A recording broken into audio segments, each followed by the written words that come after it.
함께 은혜 받으실 하나님의 말씀은 창세기 17장 23절에서 27절까지입니다. 우리 찾으셨으면 한 목소리로 함께 읽겠습니다. 시작. 이에 아브라함이 하나님이 자기에게 말씀하신 대로 이날에 그 아들 이스마엘과 집에서 태어난 모든 자와 돈으로 산 모든 자 곧 아브라함의 집 사람 중 모든 남자를 데려다가 그 포피를 베었으니 아브라함이 그의 포피를 벤 때는 99세였고 그의 아들 이스마엘이 그의 포피를 벤 때는 13세였더라. 그날에 아브라함과 그 아들 이스마엘이 할례를 받았고 그 집의 모든 남자 곧 집에서 태어난 자와 돈으로 이방 사람에게서 사온 자가 다 그와 함께 할례를 받았더라. 아멘. 네, 오늘은 창세기 17장 27절에서 23절에서 27절의 말씀을 중심으로 할례라는 제목으로 여러분들과 함께 말씀을 나누고자 합니다. 이 창세기 17장이 아브라함의 이 일대기 중에서 굉장히 중요한 위치를 차지합니다. 그래서 원래는 18장으로 넘어가려고 생각하다가 이 17장에서 이 할례라는 이 부분이 굉장히 중요한 위치를 차지하는데 제가 저번에 이 할례라는 부분을 언급해야 될 본문 안에서 우리가 언약을 지키고라는 이 지키다라는 단어에 조금 더 포커스를 맞춰서 말씀을 보고 이 할례라는 부분은 좀 이렇게 넘어가서 오늘 이 할례라는 부분을 조금만 더 살펴보고 그리고 이제 18장 다음 주에 18장으로 넘어가려고 하는데요.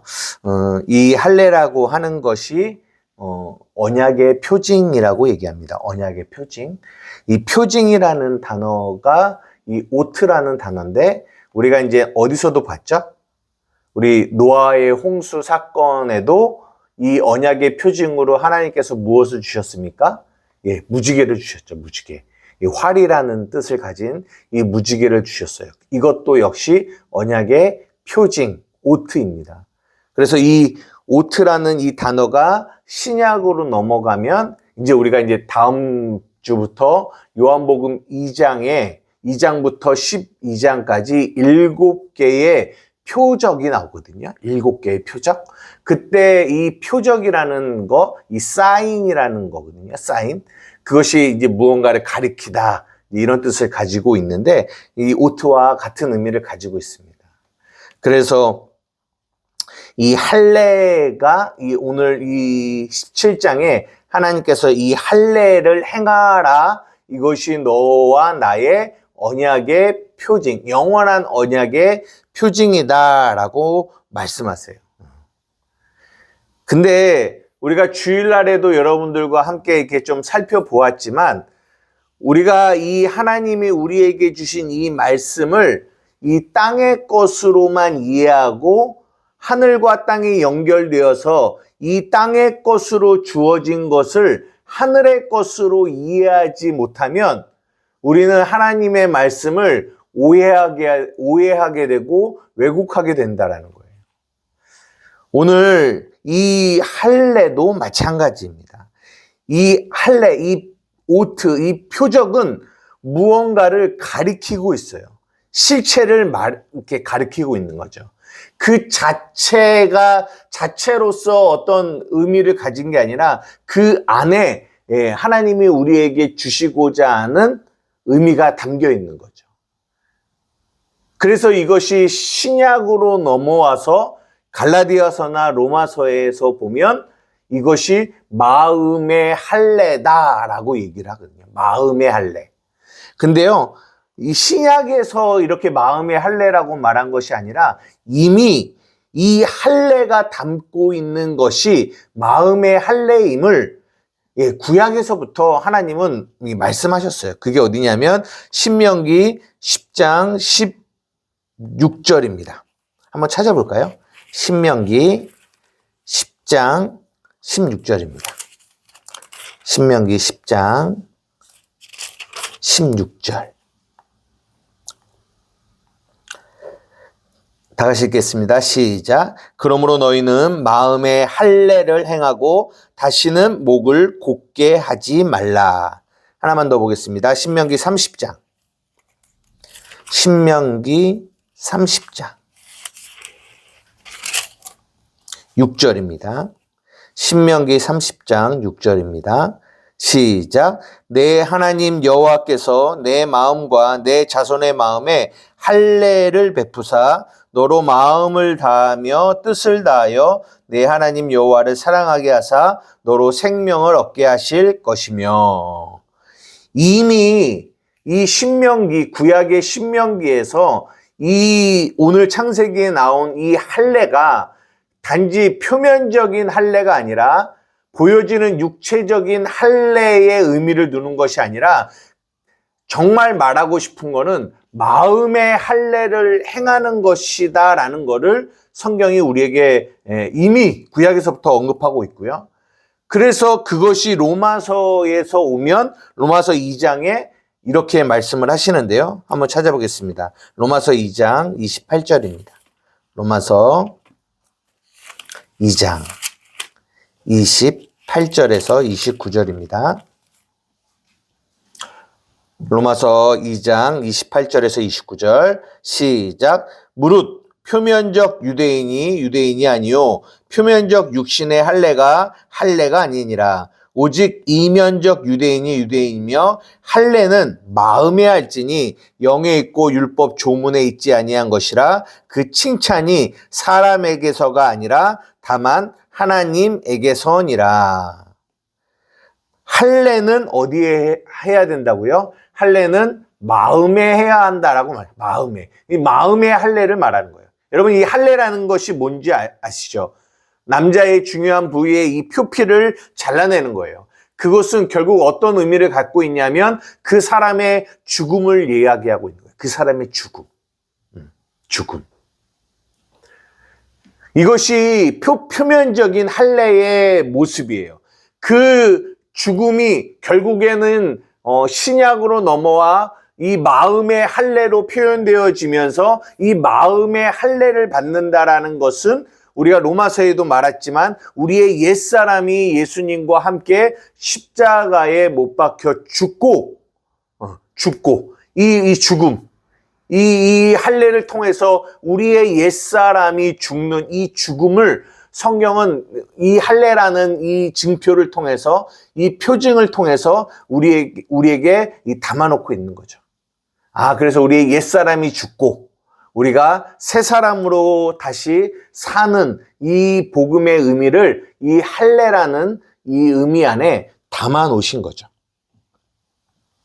그런데 아까도 언급드렸지만 문제는 뭐냐? 사람들이 이 할례를 어디로 보게 된다? 이 이면적, 보이지 않는 하나님의 나라 안에서 하나님의 이 할례가 가지고 있는 이 이면적, 이 안에 있는 내용을 알지 못하고 단지 겉에 있는 표면적인 할례를 행하는 이 행위를 가지고 그것에 많은 의미를 두고 수천 년을 살아오면서 어떠한 일이 발생을 했냐면 이게 이제 사도행전 15장에 나오는데요. 이 할례를 받지 않으면 구원을 받을 수 없다라는 데까지 이 할례에 대한 의미가 잘못 왜곡되어지는 일들이 발생하게 됩니다. 한번 찾아볼게요. 사도행전 15장 1절. 사도행전 15장 1절입니다.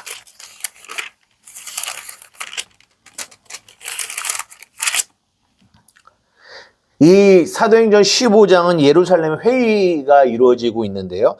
그때 중요한 안건이 뭐였냐? 15장 1절입니다. 다 같이 읽겠습니다. 시작. 어떤 사람들이 유대로부터 내려와서 형제들을 가르치되 너희가 모세의 법대로 할례를 받지 아니하면 능히 무엇을 받지 못하리라? 구원을 받지 못한다라고 얘기하는 거예요. 그러니까 이렇게 이 할례의 이 내면 속에 있는 의미를 마음의 할례를 하나님은 말씀하고 계시는데 이들이 이것을 하늘의 의미를 깨닫지 못하고 땅의 의미로만 이해하게 되니까 하나님의 뜻을 왜곡하게 되고, 왜곡하게 되니까 어떻게까지 이 일이 발생했냐? 할례를 받지 못하면 구원을 받을 수 없다라는 여기까지 오게 된 거죠. 근데 문제는 뭐냐? 너무나 많은 이들이 이 말을 다 동의하고 받아들이고 있었다라는 거죠. 그래서 이 사도행전 15장의 이 이야기가 갈라디아서에서도, 갈라디아서가 이게 다른 복음에 대한 이야기를 하고 있거든요. 다른 복음. 하나님이 우리에게 주신 자유를 빼앗아 가려고 하는 이 다른 복음. 사람을 기쁘게 하려는 복음. 그거는 복음이 아니다. 그리고 그 다른 복음을 전하면 저주를 받는다. 그렇게 갈라디아서가 시작하는데, 그 갈라디아서의 그 다른 복음의 핵심 내용이 뭐냐면 이 할례에 대한 이야기예요. 이 할례를 받지 아니하면 구원을 받을 수 없다. 라는 이 부분들이 갈라디아서의 이 다른 복음의 중요한 핵심 주제로 이렇게 띄워놓은 거죠. 그러면서 이제 사도 바울이 갈라디아서 5장에 이렇게 이야기합니다. 한번 찾아보겠습니다. 갈라디아서 5장 1절부터 6절까지 한번 보도록 할게요. 시작. 그리스도께서 우리를 자유롭게 하려고 자유를 주셨으니 그러므로 굳세게 서서 다시는 종의 멍에를 매지 말라. 보라, 나 바울은 너희에게 말하노니 너희가 만일 할례를 받으면 그리스도께서 너희에게 아무 유익이 없으리라. 내가 할례를 받는 각 사람에게 다시 증언하노니 그는 율법 전체를 행할 의무를 가진 자라. 율법 안에서 의롭다함을 얻으려 하는 너희는 그리스도에게서 끊어지고 은혜에서 떨어진 자로다. 우리가 성령으로 믿음을 따라 의의 소망을 기다리노니 그리스도 예수 안에서 할례나 무할례나 효력이 없으되 사랑으로서 역사하는 믿음뿐이니라. 보라, 나 바울이 너희에게 말하는데 너희가 만일 할례를 받으면 그리스도께서 너희에게 아무 유익이 없다. 그러니까 할례를 받지 말자, 이런 의미를 담고 있는 게 아니라 지금 사도 바울이 말하고 있는 것은 이 할례를 통해서 4절에 율법 안에서 의롭다 함을 얻으려고 한다라는 거죠. 그 말이 아까 사도행전 15장 1절의 말씀과 같은 얘기예요. 할례를 받아야지만 의롭다 함을 얻고 그래야지만 천국에 갈 수 있다라는 이런 이야기가 나온다라는 거죠. 그래서 사도 바울이 로마서와 고린도전후서, 갈라디아서, 에베소서, 빌립보, 골로새 계속 그의 서신서에서 강조하고 있는 것은 복음은 율법의 행위로 의하여 너희들이 얻게 되어지는 것이 아니라 오직 예수 그리스도를 믿는 그 믿음으로 얻게 되어진다라는 이 이야기를 계속하는 거예요. 왜? 너무나 많은 그 당시에 교회들 안에 이런 할례를 행하지 않으면, 어떤 행위를 행하지 않으면 너희들이 구원을 얻을 수 없다. 그러니까 예수 그리스도의 십자가의 그 구속의 은혜만으로 우리가 구원을 받는 건데 거기다 플러스해서 무언가를 집어넣는 거죠. 알파를. 그 말인즉 예수 그리스도의 십자가로서는 온전히 우리가 구원에 이를 수 없고 거기에 그 부족한 부분을 이 행위를 첨가해야 구원이 완성된다. 이런 식으로 얘기를 하는 거죠. 이것이 다른 복음이에요. 이것이 다른 복음. 그러니까 이 하나님이 이 창세기 17장에 아브라함에게 주신 이 언약, 하나님의 약속의 증표인 이 할례, 복음으로 담아서 우리에게 말씀해주고 있는 이 할례를 단지 겉으로 봄으로 인하여 하나님의 이 언약의 증표를 완전히 왜곡한 거죠. 근데 저는 이것을 가만히 보면서 어떤 생각이 드냐면 그 당시에는 이 할례라는 이 행위가 그렇게 할례를 받지 않으면 구원에 이를 수 없다.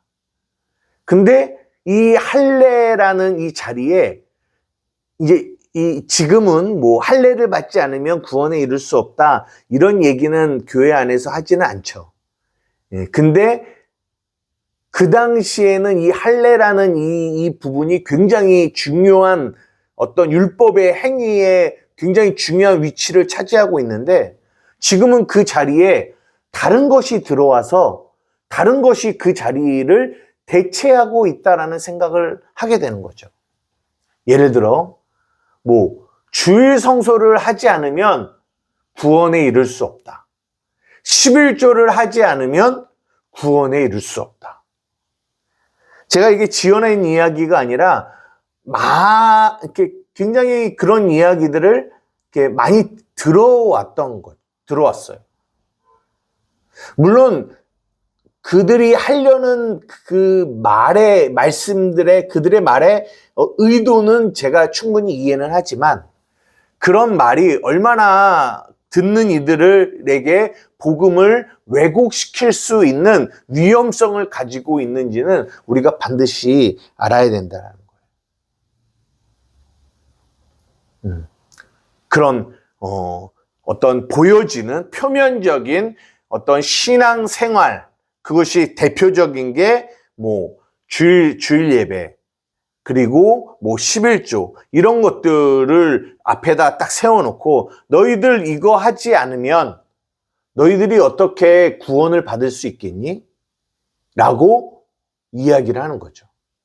그러니까 2000년 전에는 할례라는 것이 대두가 됐다면, 지금은 그 할례가 바뀌어서 주일 예배나 뭐 11조와 같은 걸로 바뀌어진 거죠. 그러면서 그런 것들을 하지 않을 때, 그런 행위를 하지 않으면 너희들이 어떻게 구원을 받을 수 있겠니? 라는 말로 이야기를 한다면, 이거 역시 오늘 이 갈라디아서가 이야기하는 것처럼 그것은 다른 복음이라는 거죠. 다른 복음. 그 복음을 전하면 저주를 받게 되는 거죠. 저주를. 왜 이런 일들이 발생을 할까?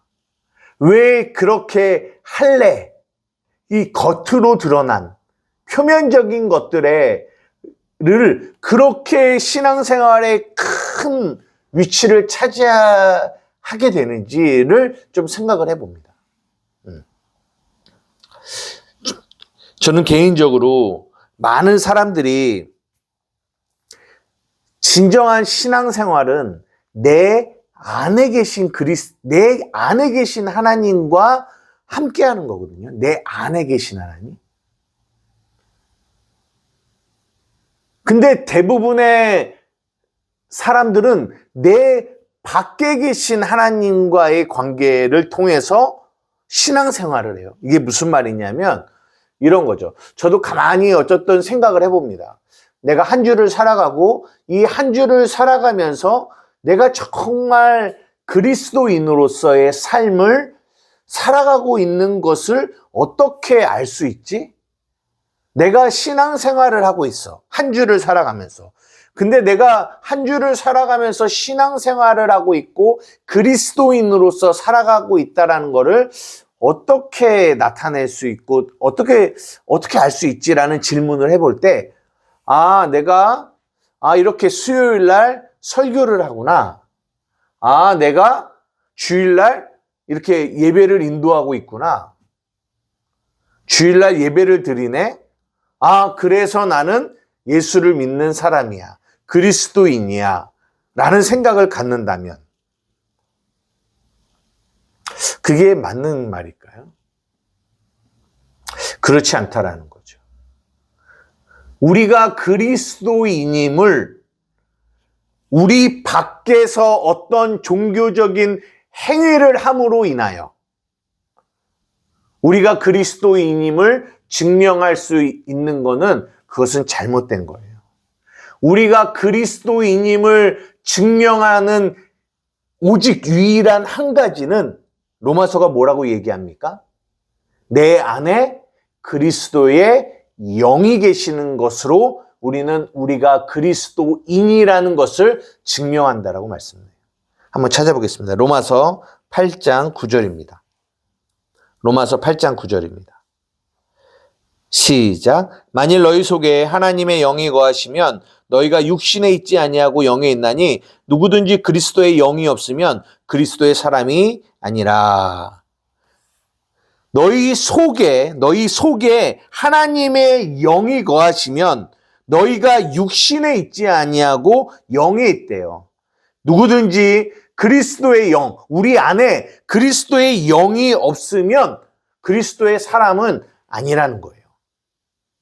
그가 아무리 월, 화, 수, 목, 금, 토 주일까지 교회에서 살고 교회에서 충성하고 교회에서 생활하고 예배를 매일 새벽 예배, 수요 예배, 금요 철야, 주일 예배를 드린다 할지라도 그들 안에 그리스도의 영이 없으면 그들은 그리스도의 사람이 아닌 거예요.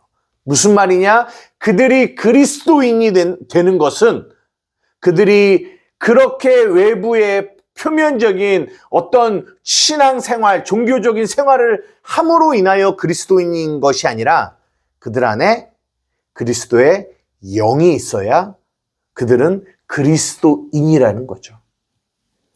결국은 신앙생활은, 진정한 신앙생활은 밖에서 이루어지는 게 아니라 우리 안에서 이루어지는 거예요. 안에서.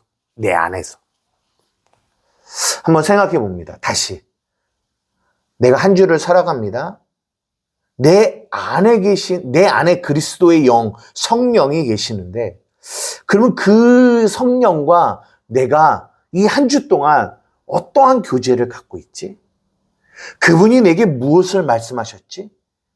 그분이 나를 어떻게 인도하셨지? 그분과 나는 어떤 관계를 한 주 동안 맺었지? 우리는 이것을 바라봐야 돼요.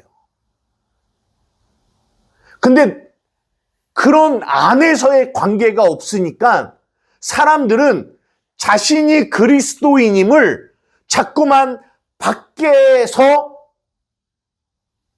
내가 그리스도인임을 밖에서 증명해내려고 해요. 어떤 행위를 통하여. 예전에도 말씀드렸지만 굉장히 직뜨는 교회, 막 부흥이 되고 능력이 충만한 교회, 그런 교회에 내가 일원이 되는 것으로 자기가 그리스도인임을 이렇게 뭐라고 할까요? 이렇게 생각하는 그런 이들도 많이 있다라는 거예요. 아, 나는 이 교회에 다녀요. 나는 이 교회에 다닙니다. 그러면 벌써 사람들이 뭐라고 얘기하냐? 당신 굉장히 훌륭한 그리스도인이네요.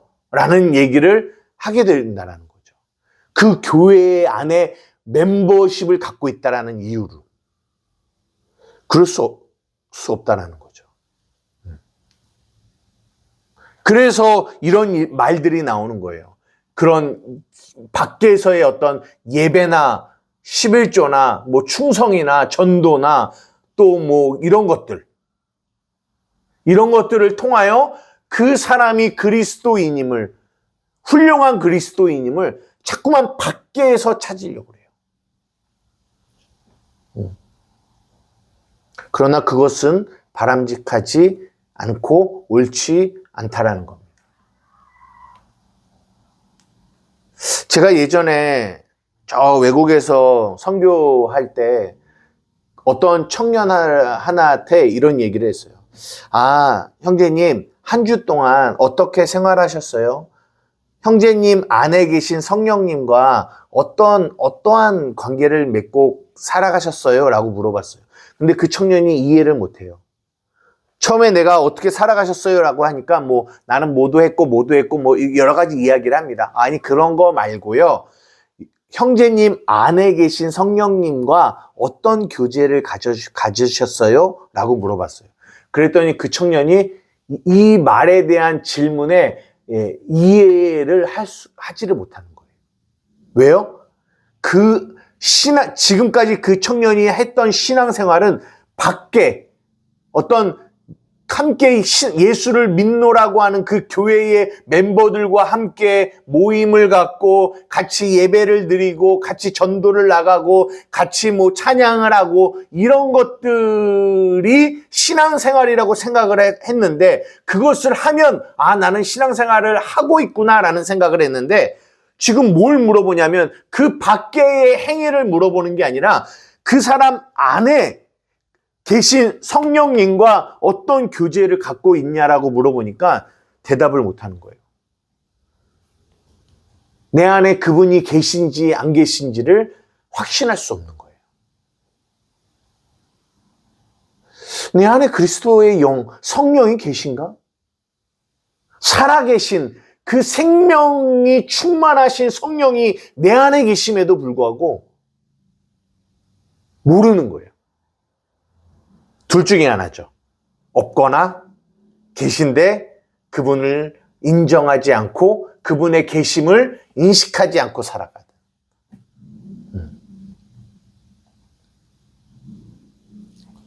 제가 오늘 이 할례라는 이 언약의 증표가 수천 년이 지나서 이 초대교회 때도 많은 교회들 안에 이 사도행전 15장 1절이 말한 것처럼 할례를 행하지 아니하면 구원을 받을 수 없다라는 그 말 안에, 단순한 말이지만 그 말 안에 그 당시에 하나님을 믿고 예수님을 믿노라고 하는 이들의 신앙생활은 한마디로 말하면 안에 계신 그리스도가 아니라 그 밖에 있는 그런 어떤 행위, 신앙생활, 이것이 그리스도인임을 증명해내는 그런 어떤 모습이라는 거. 전혀 복음과 상관없는 그런 신앙생활을 하고 있었다라는 거. 그것이 다른 복음이며 그것이 저주받는 내용이라는 것을 이 하나를 통해서 말해주고 있는 겁니다. 말씀을 마치려고 하는데요. 할례는 이 창세기 17장에 말씀하고 계시는 이 할례, 이 언약의 증표는 이 마음 안에서 이루어지는 겁니다. 마음 안에서. 우리의 옛사람이 죽고 내가 새 사람임을 내 안에 계신 성령님에 의해서 날마다 깨달아가는 거. 내가 누구인지를, 내가 어떠한 존재인지. 내 육체는 끊임없이 옛사람의 모습이 드러나지만 내 안에 계신 성령님이 끊임없이 내 안에서 내가 누구인지, 어떠한 존재인지를 끊임없이 가르쳐 주시고, 끊임없이 말씀하시고, 끊임없이 인치시고 보증하시는 그 일을 내 안에 계신 성령님이 하세요. 그래서 내 육체로는 내 보여지는 것은 늘 나는 왜 이러지? 나는 왜 이렇게 옛사람의 모습으로 살아가지? 라고 생각하지만 내 안에 계신 성령님이 끊임없이 내 안에서 내가 어떠한 존재인지를 가르쳐 주세요. 알게 하세요. 그래서 우리는 한 주를 살아가면서 나에게 내가 어떤 존재이며 내 안에 계신 하나님이 어떠한 분이신지를 끊임없이 가르쳐 주시고 알게 해주시는 그분과 동행하면서 살아가요. 그러면서 우리는 그렇지, 그분이 내 안에 계시지. 오늘 어떤 분과 이렇게 말씀을 좀 나누다가 그분이 그런 고백을 해요. 제가 예전에는 제가 믿는 하나님은 나의 문제를 해결해 주시는 하나님이었어요. 나의 문제를 해결해 주시는 하나님. 내 밖에서. 그런데 지금 내게 하나님은 나에게 알게 해 주시는 하나님이라는 거예요. 알게 해 주시는 하나님.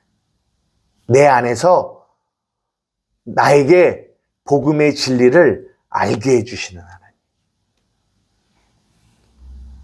그렇습니다. 그게 진정한 그리스도인의 삶이에요. 라고 말씀드렸어요. 사랑하는 우리 한맘교회 성도 여러분, 우리의 마음의 할례가 날마다 사도 바울이 말한 것처럼 날마다 내가 죽고, 날마다 나는 죽고, 날마다 나는 예수로 사는 이 할례의 마음의 할례가 우리 안에서 이루어지고 있어요. 누구에 의해서? 성령님에 의해서. 그러므로 인해서 이 마음의 할례가 내 안에서 이루어짐을 통해서 우리는 날마다 내가 어떠한 존재인지를 깨달아 갑니다. 그리고 내 안에 그리스도가 계시는구나. 내가 그리스도의 영이 내 안에 계시는구나라는 것을 날마다 인식하며 살아가요. 내 밖에서가 아니라 내 안에서. 내 밖은 수없이 변해요. 빠르게 변해요. 앞으로는 더 많은 변화가 있을 거예요. 그러나 내 안에서, 끊임없이 내 안에 계신 성령님 안에서, 내 안에서 내가 그리스도인임을 끊임없이 확증해 가시는 그분은 내 안에 계속 변하지 않고 내 안에 계세요. 사랑하는 우리 한마음교회 성도들은 내 밖이 아니라 내 안에서, 내 안에 계신 그분, 내 안에서 마음의 할례를 행하시는 그분과 함께 동행하며 나아가는 저와 여러분 되기를 주님의 이름으로 축복합니다. 항상 여러분의 마음에 집중하세요. 여러분의 속에 집중하세요. 그 안에서 하나님과 동행하시는 저와 여러분 되기를 주님의 이름으로 축복합니다. 기도하시겠습니다. 사랑하는 이가 많으신 나의 아버지 하나님 감사합니다. 하나님, 이 할례가 언약의 증표입니다. 내가 하나님과 언약의 관계 안에 있구나라는 것을 증명하고 그것을 나타내는 증표가 할례입니다. 그러나 이 할례는 마음에 이루어져야 되는 것입니다. 내 안에 하나님의 약속이 있고, 내 안에 하나님의 뜻이 있고, 내 안에 하나님의 이 언약이 있음을 우리는 우리 밖에서 찾으면 안 되고 우리 안에서 찾아야 합니다. 하나님, 밖은 변하고 밖은 흔들리고 밖은 무너져도 영원히 변하지 않고 흔들리지 않고 무너지지 않는 하나님의 언약의 약속이 우리 안에 있습니다. 사랑하는 우리 한마음교회 성도들이 날마다 이 내 안에 계신 그 언약의 증표가 되신 예수 그리스도 그 십자가를 날마다 붙들고 살아가는 우리 한마음교회 성도들이 되게 하여 주시옵소서. 감사하며 예수님의 이름으로 기도드리옵나이다. 아멘.